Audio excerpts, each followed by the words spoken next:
ये कहानी है एक पूजा नाम की लड़की की, जिसकी अभी अभी शादी हुई होती है। उसके आंखों में बहुत सारे सपने होते हैं, एक नई जिंदगी, नई खुशियाँ। लेकिन शादी की पहली रात उसके साथ कुछ ऐसा हो जाता है जिससे उसकी पूरी जिंदगी बदल जाती है। थोड़ा पीछे चलते हैं, यहाँ हम मिलते हैं कमलेश से, जो अपने पूरे परिवार का ख्याल रखती है। उसका देवर अरुण, जिसे वो अपने बेटे जैसा मानती है, उसके लिए लड़की देखने जा रहे होते हैं। तभी उनकी मुलाकात होती है पूजा नाम की लड़की से, एक मॉडर्न, कॉन्फिडेंट और पढ़ी लिखी लड़की। पूरा परिवार पूजा को पसंद कर लेता है और अरुण तो उसे देखते ही दीवाना हो जाता है। कमलेश को पूजा का मॉडर्न होना थोड़ा अजीब लगता है, लेकिन सबकी खुशी के लिए कमलेश पूजा को मान जाती है एंड उसे अपना लेती है। अरुण और पूजा की बहुत जल्दी एंगेजमेंट होकर शादी हो जाती है। शादी के टाइम पूजा की तबीयत थोड़ी ठीक नहीं होती, क्योंकि पूजा के पीरियड्स चल रहे होते हैं। उसे बुखार होता है, वो थकी हुई होती है और सिर्फ रेस्ट करना चाहती है। लेकिन अरुण उसकी कंडीशन को इग्नोर करता है। अरुण पूजा की बातों को पूरा नजरअंदाज करता है। पूजा बार बार मना करती है, लेकिन अरुण अपनी हवस मिटाने के लिए पूजा से जोर जबरदस्ती करना शुरू कर देता है। उस दिन शादी की पहली ही रात अरुण ने पूजा के साथ जोर जबरदस्ती किया। इस इंसिडेंट के बाद पूजा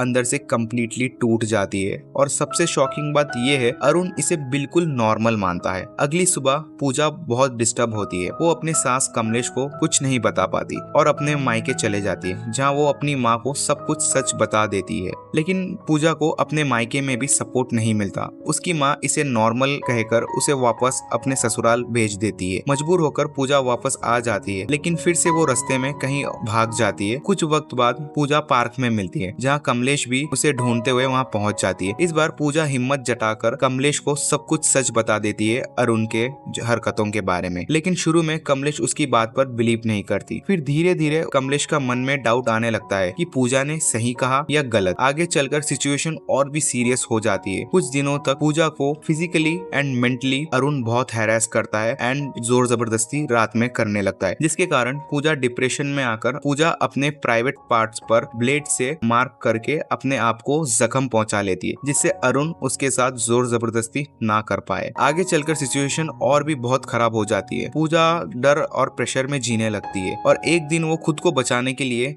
ये स्टेप उठा लेती है। वो अपने प्राइवेट पार्ट्स पर जख्म पहुंचाने लगती है ब्लेड के साथ, जिसके बाद उसे हॉस्पिटल ले जाना पड़ता है। डॉक्टर बताते हैं कि उसने खुद को नुकसान पहुंचाया है। ये सुनकर कमलेश को अपने गलती का एहसास होता है। कमलेश सोचती है कि अगर पूजा की बात अगर वो पहले ही सुन लेती तो आज पूजा का ये दिन देखना नहीं पड़ता, एंड उसने अगर पूजा की बात सीरियसली सुन लिया होता तो पूजा आज हॉस्पिटल में नहीं होती। तभी कमलेश डिसाइड करती है कि वो अब पूजा का साथ देगी और उसे इंसाफ दिलाएगी। जब सच घर के सामने आता है तो घर के बड़े लोग इस बात को नजरअंदाज करने की कोशिश करते, लेकिन इस बार कमलेश चुप नहीं रहती। पूजा को इंसाफ दिलाने के लिए डटी खड़ी रहती है। एक दिन कमलेश सबके सामने वो औरतों की रेस्पेक्ट और सच के बारे में बात करती है और पूजा को अपनी कहानी बताने के लिए कहती है। पूजा हिम्मत जुटाती है और सबके सामने सच बोल देती है। जो कुछ भी अरुण ने पूजा के साथ जोर जबरदस्ती किया वो सब कुछ सच वहाँ पर बता देती है। यहाँ पर सब लोग ये सुनकर शॉक हो जाते हैं और उन्हें अपने सोच पर सवाल उठाना पड़ता है। आखिर में कमलेश और पूजा ये दिखाते हैं कि सच और सेल्फ रेस्पेक्ट के लिए खड़े रहना ही सबसे बड़ी ताकत है, चाहे सिचुएशन कितनी भी मुश्किल क्यों ना हो। दोस्तों, अगर आपको मूवी की स्टोरी लाइन एंड स्टोरी पसंद आई हो तो चैनल को सब्सक्राइब कर देना, वीडियो को लाइक कर देना एंड स्टे अपडेट। आपके लिए डेली चैनल्स पे जो है नए नए मूवी के स्टोरी एक्सप्लेनेशन वीडियोस आते रहेंगे। मिलते हैं नेक्स्ट वीडियो में।